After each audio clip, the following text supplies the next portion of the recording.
Ұйықтап жатқан жүректі ән оятар. Бүгінгі музыка кеші 11 жасынан бастап сазгерлікпен алысқан Алессандро Мартире жайлы болмақ. Дайындықтан бастап көрермен қошеметіне дейін бірге куә болайық.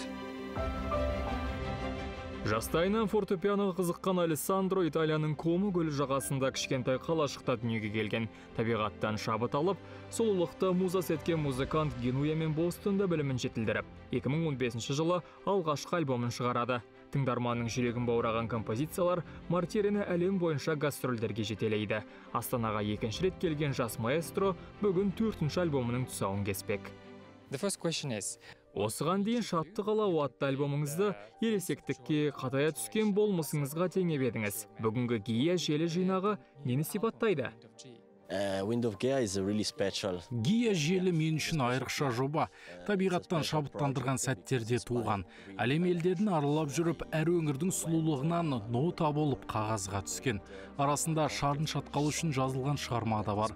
Оның барлығының тұсаукесері дәл осы жерде өтіп жатқанына қуаныштымын. Бейне баяндарыңыз бен турларыңызға қарап, табиғаттың көркем жерлерінде, тарихи сәулет туындылары қасында өнер көрсетіңізді байқадым. Ойыңызда жүрген, енді осында жерге барсам деген мекен бар ма? Алдағы уақытта бір шөл далаға барсам ба деп ойлап жүрмін. Себебі көлде де, тауда да, таста да, қарда да, мұзда да болдым. Енді құм дөңдерінің арасында отырсам ба деп армандап жүрмін. Ендеше сізге алтын емелдегі айқай құмға баруды кеңес етем. Оны әнші құм деп те атайды. Өзінің ерекше үні бар сиқырлы шөл. Тізіміңізге қосып қойыңыз. Бір сұхбаттарыңызда импровизацияға бейім екеніңізді, концерт алдында бағдарламаға жаңа өзгерістер кіріп кететінін айтып едіңіз. Таңғы бағдарлама тілшісіне мінсіз таң саундтрекі болатын шығарманы дәл осы жерде суырып салмалықпен ойнап беріңізші.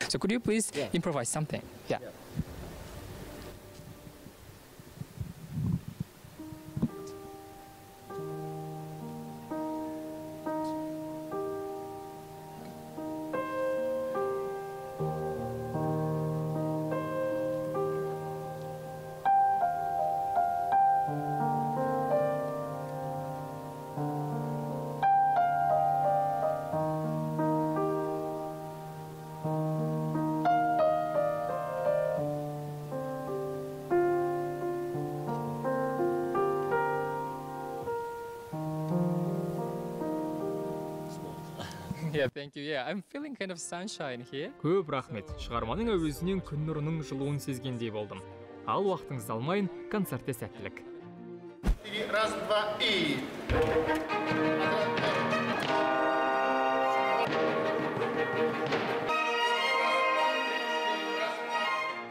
Фильмнен ерекше бір әсерді оның әрлеуіндегі музыкадан аларымыз сөзсіз. Алессандрода әр сәттің, әр өмірдің өз саундтрекі боларында тілге тиек етті.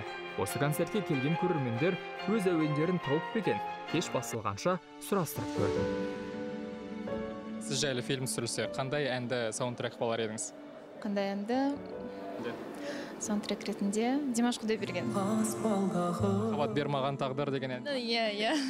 Махаббат бер маған тағдыр, махаббат бер маған. Өзім сүйіп ұнатқан, бәрінен де сен сұлу, сен сұлу. Бұл өлең менің әкемнің анама айтқан өлеңі. Жас көрінінде жайнаған, масатыдай жер сұлу. Адай күйі? Мәссаған, руыңыз адай емес пе? Иә, адай. Содан екен.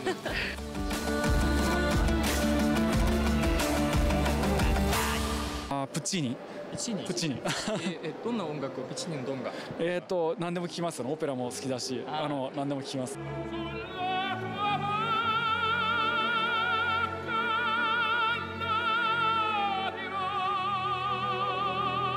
If the sky fall and the trombone, we will stay for. Cool. А ваша? А я вообще классик. Та-да-да-дам. Skyfall у Адель. У вас как-то жанр сходится, да? Да-да-да, драма. Драма, да. Арасында осында ұялшақ көрермендер де болды. Бәлкім олар өз саундтрегін әлі таппаған шығар. Бәлкім осы концерттен табам деп келген шығар. Концерттің шымылдығын шарын шатқалында Лармы шығармасына түсірілген бейнебаян ашты.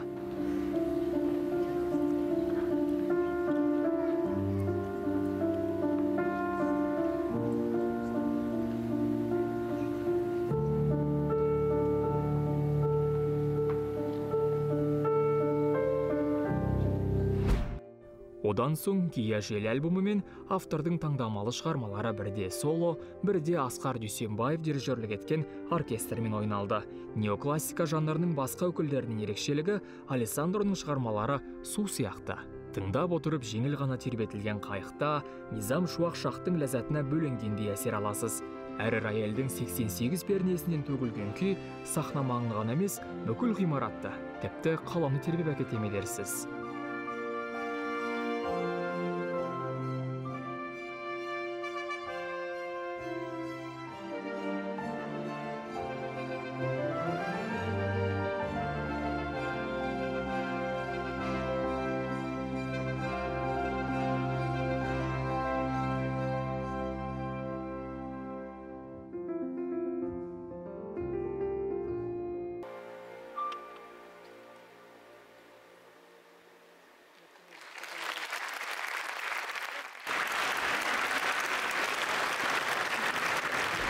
Елші Карстенс, кеш соңында бір сұрақ қойыншы, концерттен нені ұнаттыңыз?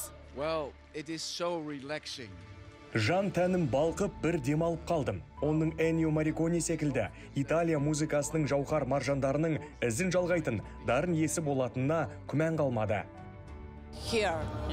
Міне, мына жерде. Ол кісінің шығармаларын тыңдап бақытқа бөленбедіңіз бе?